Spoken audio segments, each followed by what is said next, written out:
Hello दोस्तों, स्वागत है आपका हमारे यूट्यूब चैनल नवीन गंगा क्लासेज में। आज से हम यूपी बोर्ड क्लास 10 की मैथ की जर्नी स्टार्ट करते हैं। मैथ हम प्रश्नावली 1.1 से अंत तक आपको आसानी से पढ़ाएंगे और ये वादा करते हैं आपसे, यदि आपने हमारे सारे वीडियो ईमानदारी से देखा तो मैथ में आपको 100 में से 100 नंबर लाने से कोई नहीं रोक सकता। तो चलिए बिना किसी देरी के वीडियो स्टार्ट करते हैं और सीखते हैं कि वास्तविक संख्याएं क्या होती हैं। देखिए, हमारे प्रश्नावली 1.1 का पहला जो सवाल है वो क्या कहता है। प्रश्नावली 1.1 का पहला सवाल कह रहा है, निम्नलिखित संख्याओं को अभाज्य गुणनखंडों के रूप में व्यक्त कीजिए। सबसे पहले हम आपसे ये बताना चाहेंगे कि अभाज्य गुणनखंड क्या होते हैं। सबसे पहले इसको जान लेना बहुत अनिवार्य होता है। तो देखिए, अभाज्य गुणनखंड क्या होते हैं इसके बारे में थोड़ी जानकारी ले लेते हैं, फिर हम अपने चैप्टर पर आ जाते हैं। देखिए, अभाज्य गुणनखंड वह गुणनखंड होते हैं जो किसी संख्या को छोटे छोटे गुणनखंडों के रूप में व्यक्त करते हैं तथा उसका गुणनफल जो आता है वह सेम वही संख्या होती है। एग्जाम्पल के तौर पर देख लेते हैं, कोई संख्या है 520। 520 के अभाज्य गुणनखंड क्या होंगे? तो सबसे पहले इसको गुणनखंडों के रूप में व्यक्त करेंगे। 520 के गुणनखंड निकालने के लिए सबसे पहले इसको छोटे छोटे टुकड़ों में विभाजित करेंगे। 520 जो है लास्ट में देखिए इसमें एक सम संख्या यानी 0 एक सम संख्या है, तो यह आसानी से 2 से विभाजित हो जाएगा। तो जो 2 है, 2 को 5 में भाग देंगे तो 2 दूनी 4 आएगा, भागफल हमारा 2 आया। इसमें से एक शेष बचा, जो एक इधर बचा वो इधर जाएगा तो 12 हो जाएगा, तो 2 छाक 12 हो जाएगा। इधर 0 बचा, 0 को ज्यों का त्यों उतार लेते हैं। अगली संख्या हमारी 260 प्राप्त हुई। 260 में फिर लास्ट में 0 है, एक सम संख्या है, तो यह पुनः 2 से विभाजित हो जाएगा। चलिए 2 से विभाजित करते हैं। 2 एक कम 2, भागफल हमारा 1 आया। अगली संख्या 6 है, 2 तियां 6, फिर लास्ट में 0 बचा, 0 को ज्यों को त्यों उतार लेते हैं।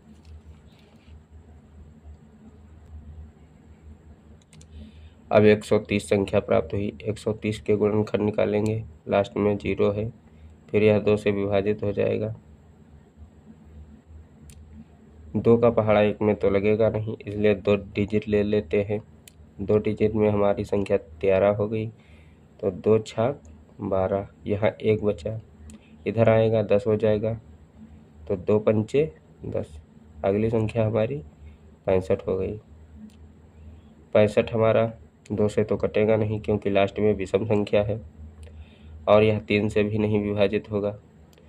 जब किसी संख्या में लास्ट में 5 हो तो वह 5 से आसानी से विभाजित हो जाता है। चलिए इसको विभाजित करते हैं। यहाँ 6 है, तो 5 एक कम 5, 1 बचा, 15 हो गया, 5 तियां 15।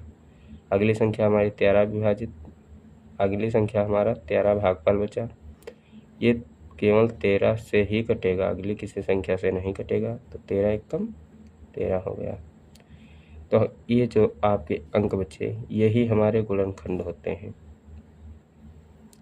चाहे इसको इस तरह सॉल्व कर लो, 2 से 2 का पहाड़ा 2 बार पढ़ा, 2 दूनी 4 हो गया, 1 बचा, 2 छाक 12, 0 उतार लिए। फिर 2 से विभाजित किए, 2 एक कम 2, 2 तियां 6, 0 उतार लिए। फिर 2 से विभाजित किए, 2 छाक 12, 1 बचा, 2 पंचे 10। 65 5 से कटेगा, 5 एक कम 5, 5 तियां 15। 13 13 से ही विभाजित होगा, इसलिए 13 को 13 एक कम 13, लास्ट में हमारा 1 आ गया। ये जो आपके बचे यही आपके गुणनखंड होते हैं। तो इसको अभाज्य गुणनखंड के रूप में व्यक्त करने के लिए 520 बराबर 1 2 3 3 बार 2 है तो 2 गुणे 2 गुणे 2, फिर 5 है तो गुणे 5, फिर 13 है तो गुणे 13। अंततः इसका जो गुणनफल आएगा वो भी 520 ही होगा, इसीलिए इसको अभाज्य गुणनखंड कहते हैं। अब इसको इस प्रकार भी लिखा जा सकता है, 2 कितनी बार है, 1 2 3। जब कोई संख्या हो उसके गुणनखंड सेम हो तो घातांक रूप में जुड़ जाता है। आपने आधार और घात पढ़ी होंगी, इसलिए 2 3 बार है तो 2 की पावर 3 हो जाएगी, गुणे 5 गुणे 13, यही आपका आंसर हो जाएगा। इसी तरह अभाज्य गुणनखंड निकाले जाते हैं। तो चलिए अपने अध्याय पर चलते हैं और वहीं समझते हैं अभाज्य गुणनखंड विधि। हमारा पहला सवाल जो है वो है 945। 945 के अभाज्य गुणनखंड निकालेंगे। 945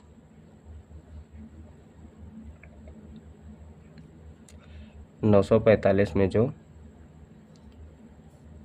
देखिए ये 3 से आसानी से विभाजित हो रहा है, तो इसको सबसे पहले गुणनखंड निकालने के लिए छोटी संख्या से विभाजित करेंगे, फिर जब नहीं होती है तो उसको बड़ी संख्या से विभाजित करते हैं। तो 945 को 3 से विभाजित करते हैं, 3 तिया 9 हो गया। अगली संख्या 4 है तो एक बार लगेगा, 3 एक कम 3, यहाँ एक बचा, आगे जाएगा 15 हो जाएगा, तो 3 पचे 15 हो गया। फिर देखिए 3 से पुनः विभाजित हो जाएगा, 3 एक कम 3, फिर एक में लगेगा नहीं, 2 संख्याएं उतारने के लिए यहाँ पर 0 बढ़ाएंगे, 3 पचे 15, फिर ये 3 से विभाजित हो रहा है, पुनः 3 से विभाजित करेंगे, 3 तिया 9, यहाँ पर एक बचा, 3 पचे 15। अब यह 3 से तो विभाजित नहीं हो रहा है, इसलिए इसको 5 से विभाजित करते हैं, 5 चौ 7 35, 7 भी केवल 7 से ही विभाजित होगा, इसलिए 7 एक कम 7 हो गया। अब जो आपके 945 के अभाज्य गुणनखंड बनते हैं वो इस प्रकार हैं, 1 2 3 बार 3 है तो इसको 3 गुणे 3 गुणे 3 के रूप में लिखेंगे, फिर 5 और 7 है तो गुणे 5 गुणे 7 लिख देंगे। अब आगे देखिए, इसको घातांकी रूप में भी लिखा जा सकता है, इसलिए इसको घातांकी रूप में लिख देते हैं।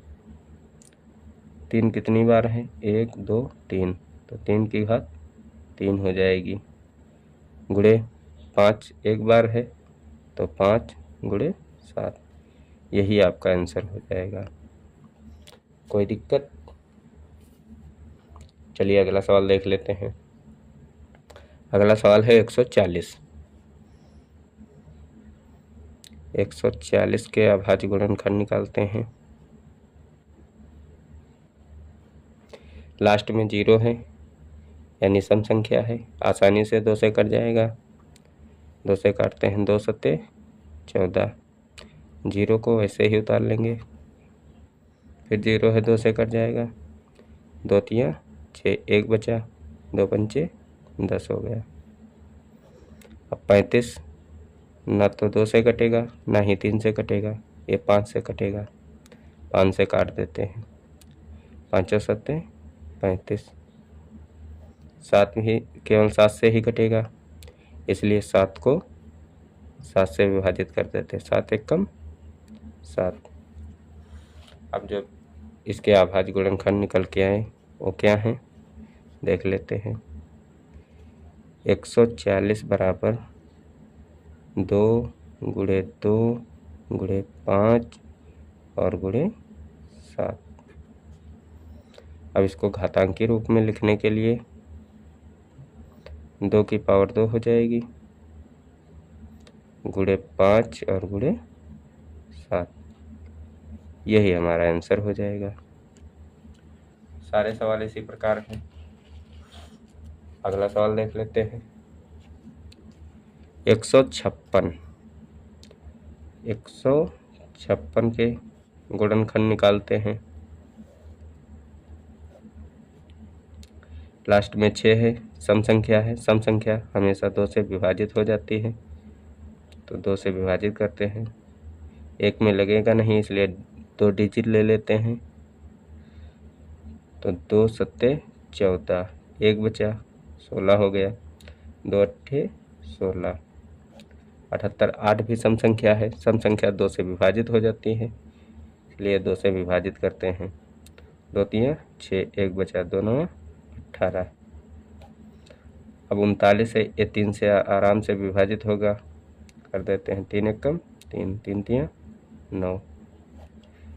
13 किसी संख्या से नहीं कटेगा, इसलिए 13 को 13 से ही विभाजित कर देते हैं। 13 एकम 13। अब जो आपके 156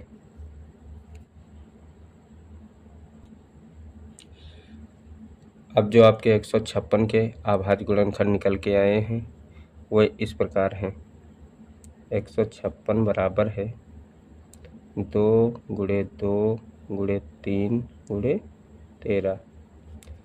इसको घातांकी रूप में भी लिखा जा सकता है, क्योंकि 2 2 बार है, तो 2 की पावर 2 गुणे 3 गुणे 13।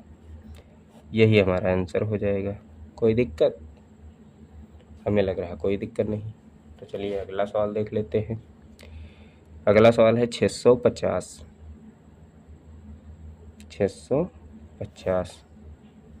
650 के अभाज्य गुणनखंड निकालेंगे। लास्ट में 0 है, मैंने पहले ही बताया, जब 0 2 4 6 8 होता है तो यह आराम से आपका 2 से विभाजित हो जाएगा। चलिए 2 से 2 तियां 6, फिर 5 है, तो 2 दूनी 4, 1 बचा, 10 हो गया, 2 पंचे 10। अब जो ये आपका है, ये तो ना तो 2 से विभाजित होगा ना 3 से होगा, 4 से तो होगा ही नहीं, इसलिए 5 से विभाजित करते हैं। 5 छक्का 30, 2 बचा, इधर गया 25 हो गया, 5 25। या पुनः 5 से विभाजित हो जाएगा। फिर करते हैं 5 एकम 5, 5 तियां 15, 13 हुआ। 13 किसी संख्या से नहीं विभाजित होगा, इसलिए 13 को 13 से विभाजित, 13 एकम 13। अब आपके जो 650 के अभाज्य गुणनखंड निकल के आए वो हैं 2 गुणे 5 गुणे 5 गुणे 13।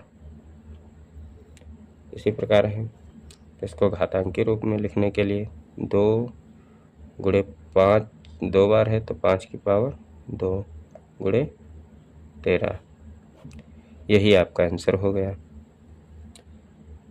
आई होप कि आप लोग अच्छे से समझ गए होंगे। इसलिए यदि आपको गुणनखंड आसानी से समझ में आए हैं, तो आप आगे के जो 4-6 सवाल बचे हुए हैं वो अपने आप लगा के लाएंगे। यदि वो सारे क्वेश्चन आप अपने आप लगा लेते हैं तो हम समझेंगे कि आप गुणनखंड सीख गए हैं। अगले वीडियो में हम नेक्स्ट क्वेश्चन आपको पढ़ाएंगे। यदि इसमें कोई डाउट रह गया हो तो कमेंट में ज़रूर बताएं। और यदि आपको बिल्कुल गुणनखंड करना नहीं आता है, यदि आप कमेंट में कहते हैं, तो हम गुणनखंड पर ही सिर्फ एक वीडियो बनाएंगे, जिसमें हम समझाएंगे कि कौन सा अंक किस संख्या से विभाजित होगा, यह आपको कैसे पता चलेगा। शॉर्ट में बताते हैं, जो संख्या लास्ट में सम होगी 0 2 4 6 8, ये हमेशा 2 से विभाजित हो जाएंगी।